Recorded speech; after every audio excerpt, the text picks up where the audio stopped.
1 ಕೋಟಿ ಸಂಗ್ರಹವಾಗಿದೆ. ಚಾಮರಾಜನಗರ ಜಿಲ್ಲೆಯ ಮಹದೇಶ್ವರ ಬೆಟ್ಟದಲ್ಲಿ ಇಂದಿನಿಂದ ವಸತಿ ಗೃಹಗಳಲ್ಲಿ ವಾಸ್ತವ್ಯಕ್ಕೆ ಅವಕಾಶವನ್ನು ನೀಡಲಾಗಿದೆ. ಕೊರೋನಾ ಹಿನ್ನೆಲೆಯಲ್ಲಿ ವಾಸ್ತವ್ಯಕ್ಕೆ ನಿರ್ಬಂಧವನ್ನು ಹೇರಲಾಗಿತ್ತು. ಡಾರ್ಮಿಟರಿ ಹಾಗೂ ಕಾರಯ್ಯ, ಬಿಲ್ಲಯ್ಯ ಮತ್ತು ಸಂಕಮ್ಮ ನಿಲಯಗಳು ವಾಸ್ತವ್ಯಕ್ಕೆ ಮುಕ್ತವಾಗಿವೆ.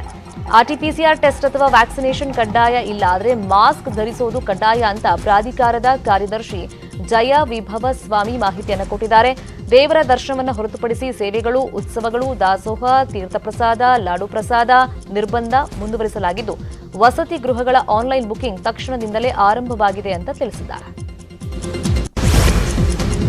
ಅಮಾನತು ಆಗಿದ್ರೂ ಕೂಡ ಕರ್ತವ್ಯಕ್ಕೆ ಹಾಜರಾಗಿ ವ್ಯಾಕ್ಸಿನ್ ಹಾಕ್ತಾ ಇದ್ದ ವೈದ್ಯೆಯನ್ನ ಸ್ಥಳೀಯರೇ ವ್ಯಾಕ್ಸಿನ್ ಕೇಂದ್ರದಿಂದ ಆಚೆ ಕಳಿಸಿದ್ದಾರೆ. ಬೆಂಗಳೂರಿನ ಯಶವಂತಪುರದ ಕೇಶವ ಥಿಯೇಟರ್ ಬಳಿಯಲ್ಲಿ ಘಟನೆ ನಡೆದಿದೆ. ಕರ್ತವ್ಯಕ್ಕೆ ಬೇಕಾಬಿಟ್ಟಿ ಹಾಜರಾಗ್ತಾ ಇದ್ದ ಈ ವೈದ್ಯೆ ವ್ಯಾಕ್ಸಿನ್ ಅನ್ನ ಜನರಿಗೆ ಕೊಡದೆ ಮಾರಾಟ ಮಾಡ್ತಿದ್ರು ಅನ್ನೋ ಆರೋಪ ಇದೆ. ಈ ಹಿನ್ನೆಲೆಯಲ್ಲಿ ಜಂಟಿ ಆಯುಕ್ತರು ವೈದ್ಯೆಯನ್ನ ಅಮಾನತು ಮಾಡಿದ್ರು. ಆದರೂ ಕೂಡ ಕರ್ತವ್ಯಕ್ಕೆ ಹಾಜರಾಗಿದ್ದ ವೈದ್ಯೆಯನ್ನ ಕಂಡ ಜನ ಆಕ್ರೋಶವನ್ನ ವ್ಯಕ್ತಪಡಿಸಿದ್ದಾರೆ.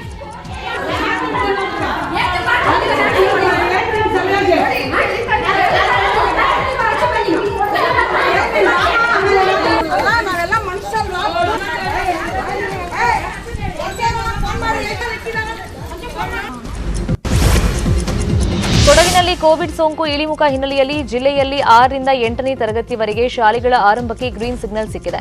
ಸೋಮವಾರದಿಂದ 6 ರಿಂದ 8ನೇ ತರಗತಿ ಆರಂಭಿಸಲು ಜಿಲ್ಲಾಡಳಿತ ಆದೇಶವನ್ನು ಹೊರಡಿಸಿದೆ.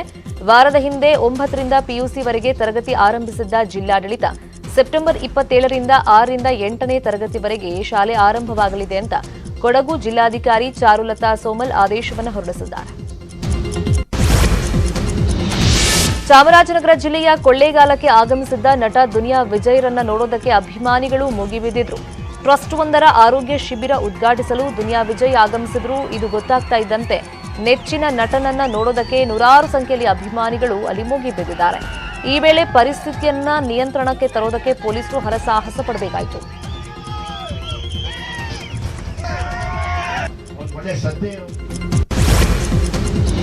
ರಾಜಧಾನಿ ಬೆಂಗಳೂರಲ್ಲಿ ಮತ್ತೊಂದು ದುರಂತ ಸಂಭವಿಸಿದೆ. ಕೆಮಿಕಲ್ ಕಾರ್ಖಾನೆಯಲ್ಲಿ ಬಾಯ್ಲರ್ ಬ್ಲಾಸ್ಟ್ ಆಗಿದ್ದು 7 ಜನ ಗಂಭೀರವಾಗಿ ಗಾಯಗೊಂಡಿದ್ದಾರೆ. ಅತ್ತಿಬೆಲೆ ಬಳಿಯ ಲೇಕ್ ಕೆಮಿಕಲ್ ಕಾರ್ಖಾನೆ ಹೊತ್ತಿ ಉರಿದಿದ್ದು ಸುತ್ತಮುತ್ತಲ ಜನ ಬೆಚ್ಚಿ ಬಿದ್ದಿದ್ದಾರೆ. ಸ್ಥಳಕ್ಕೆ ಭೇಟಿ ನೀಡಿರುವಂತಹ ಆನೇಕಲ್ ಉಪವಿಭಾಗದ ಡಿವೈಎಸ್ಪಿ ಮಲ್ಲೇಶ್ ಪರಿಶೀಲನೆಯನ್ನ ಮಾಡಿದ್ದಾರೆ. ಇನ್ನು ಘಟನೆ ಸ್ಥಳಕ್ಕೆ ಭೇಟಿ ನೀಡಿದ tahsildar Dinesh late chemical private limited ಅನ್ನ ಸೀಸ್ ಮಾಡಿದ್ದಾರೆ.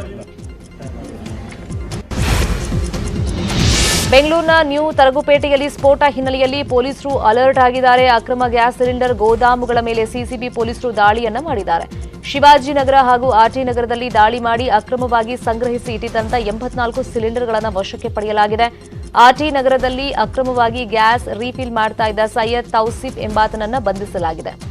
ಇನ್ನೊಂದು ಕಡೆ ಶಿವಾಜಿನಗರದಲ್ಲಿ ಅಫ್ಸರ್ ಪಾಷಾ, ಮೊಹಮ್ಮದ್ ಮಸೂದ್ ಅನ್ನೋರನ್ನ ಅರೆಸ್ಟ್ ಮಾಡಲಾಗಿದೆ. ಮತ್ತೊಬ್ಬ ಆರೋಪಿ ಅಸ್ಲಾಂ ಮೊಹಮ್ಮದ್ ನಾಪತ್ತೆಯಾಗಿದ್ದಾನೆ.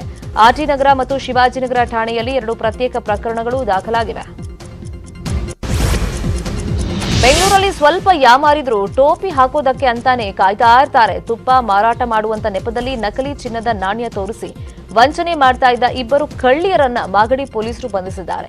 ಮಹಿಳೆಯೊಬ್ಬರಿಗೆ ತುಪ್ಪ ಮಾರುವಂತ ನೆಪದಲ್ಲಿ 2 ಚಿನ್ನದ ನಾಣ್ಯಗಳನ್ನ ಕೊಟ್ಟು ನಾಳೆ ಬಂದು ತಗೊಂಡು ಹೋಗೋದಾಗಿ ಹೇಳಿದ್ರು. ಮಾರನೇ ದಿನ ಬಂದ ಕಿಲಾಡಿ ಕಳ್ಳಿಯರು ಮತ್ತಷ್ಟು ನಕಲಿ ಚಿನ್ನದ ನಾಣ್ಯಗಳನ್ನ ತೋರಿಸಿ ಕಡಿಮೆ ಬೆಲೆಗೆ ಮಾರಾಟ ಮಾಡೋದಾಗಿ ಹೇಳಿದ್ದಾರೆ. ಇದನ್ನ ನಂಬಿದ್ದ ಮಹಿಳೆ 90,000 ರೂಪಾಯಿ ಕೊಟ್ಟು 100 ನಾಣ್ಯ ಪಡೆದಿದ್ರು. ಅಸಲಿಯೋ ನಕಲಿಯೋ ಅಂತ ಚೆಕ್ ಮಾಡೋದಕ್ಕೆ ಚಿನ್ನದ ಅಂಗಡಿಗೆ ಹೋದಾಗ ಅಸಲಿಯತ್ತು ಗೊತ್ತಾಗಿದೆ.